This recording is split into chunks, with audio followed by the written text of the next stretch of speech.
వస్త్రము, సాంప్రదాయబద్ధమైనటువంటి తిలకము, సాంప్రదాయబద్ధమైనటువంటి మాలాలు ధరించండి, శుభం పొందండి అని చెప్తాను.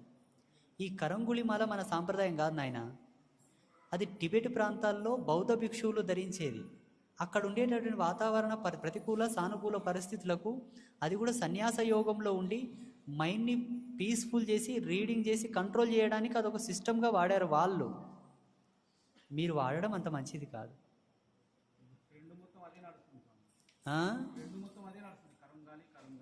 వెనకటికి ఒక మంచి ఫేమస్ పర్సన్, ఆయనకు గజ్జె అంటినదంట.